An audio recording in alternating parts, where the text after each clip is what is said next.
ধামরাই রথ মেলা এশিয়ার মধ্যে দ্বিতীয়তম। এই যে নাগরদোলা স্টার্ট হয়ে গেল, দীর্ঘ অনেকদিন বৃষ্টির পর নতুন করে রং করা হয়েছে। আজকের দিনটা খুবই রৌদ্রোজ্জ্বল, এটাই সামনের দিক। হে বাইক লাভার্স, কি অবস্থা? নতুন ভিডিওতে স্বাগতম। আজকে যাচ্ছি 400 বছরের পুরনো ঐতিহ্যবাহী ধামরাই রথ মেলায়। আজকে ধামরাই রথ মেলার 10তম দিন। আর যদিও আমি প্রথম দিনই গিয়েছিলাম, সেটা ব্লগ করিনি। আজকে যাচ্ছি দ্বিতীয়বারের মতো, আর সেই ভিডিওটি আপনাদের সাথে শেয়ার করছি। প্রথম যেদিন গেলাম তখন মানুষের উপচে পড়া ভিড় ছিল, এক কথায় গরমে সিদ্ধ হয়ে যাওয়ার মতো। দীর্ঘ অনেকদিন বৃষ্টির পর আজকের দিনটা খুবই রৌদ্রোজ্জ্বল। আপনারা যারা ধামরাই রথ মেলায় যাবেন তারা মানিকগঞ্জের ওই দিক থেকে ধামরাই বাস স্ট্যান্ডে নেমে যেতে পারে, আবার ঢাকার ওই সাইড থেকেও আসতে পারেন। এটা হাইওয়ে থেকে খুব একটা দূর না। ডান পাশে ধামরাই রেডিও অফিস, ওই যে ইঞ্জিনিয়ার দেখা যাচ্ছে। এই জায়গাগুলা আগে পরিত্যক্ত ছিল, বর্ষার সময় প্রচুর পানি থাকতো, কিন্তু এখন ইন্ডাস্ট্রিয়াল এরিয়া হবে, যার কারণে বালু ফেলে ভরাট করছে। ধামরাইয়ের এই দিকটা আসলে খুব খারাপ লাগে, বিশেষ করে ধামরাইয়ের যত ময়লা আবর্জনা আছে সবগুলা এই যে রাস্তার পার দিয়ে ফেলে। একটা দেশের মধ্যে রাস্তাঘাট সবচেয়ে সুন্দর থাকলে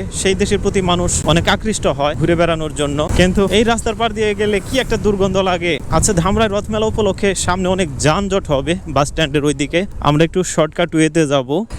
কচি কাঁচা বাচ্চারা মাদ্রাসা ছুটির পর বাসায় ফিরছে। শিক্ষা জীবনটাই হলো সবচেয়ে সুন্দরতম একটা সময়। শৈশবের কথা অনেক মনে পড়ে, যখন এক সময় স্কুলে যেতাম এইভাবে দল বেঁধে। কসমোস থেকে ধামরাই এই রোডটা অনেক সুন্দর, যদিও ভিতর দিয়ে গেছে রাস্তাটা, পরিষ্কার পরিচ্ছন্ন। এটা স্নোটেক্স গার্মেন্টস এর পিছন দিয়ে গেছে।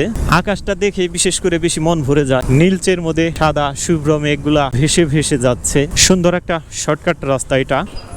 চলে আসলাম ধামরাই রথ মেলার খুব কাছাকাছি। একটা পেইড পার্কিং এর দিকে যাচ্ছি। কালকে আমার ছোট ভাইয়ের জিক্সার এসে সে বাইকটি হারিয়ে গেছে, সে পার্ক করে নাই এখানে। সবার আগে বাইকের নিরাপত্তার কথা চিন্তা করা উচিত। মেলায় আপনি ঘুরবেন আর চুরচুরটা আপনার পিছনে থাকবে না, সেটা তো হয় না। মেলায় ঢুকতেই প্রথমে মুড়ি মুরগির দোকান, যেখানে মিষ্টান্ন খাবার, ফাস্টফুড টাইপের ভাজা পুরা যতগুলা দোকান সবই এই দিক দিয়ে। এখন দুপুরের একটা অংশ, তারপরও কত ভিড়। ঘরের কিছু আনুষঙ্গিক জিনিসপত্র, থালাবাটি, এই সেই সবগুলাই এখান দিয়ে।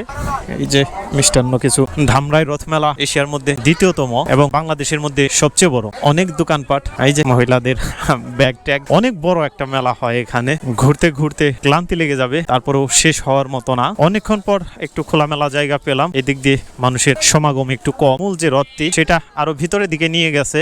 ধামরাই রথটি এই উপজেলা পরিষদের গেটের ঠিক কাছাকাছি, যেখানে থাকে বরাবর, সেখানেই এসে পড়েছে এখন। কিছুদিন আগে যখন ধামরাই উপজেলা পরিষদের ভিতরে গেছিলাম, এখান দিয়ে যাওয়ার সময় দেখছিলাম এটার কিছু কাজ করতেছিল মিস্ত্রিরা। এখন অনেকটা রঙিন, নতুন করে রং করা হয়েছে, আবার কিছু মেরামত হয়েছে। এটাই সামনের দিক। আমরা একটু স্পিন ঘোরানোর ট্রাই করি মেলায় যেহেতু আসলাম। 1 2 3, দারুন ঘুরছে।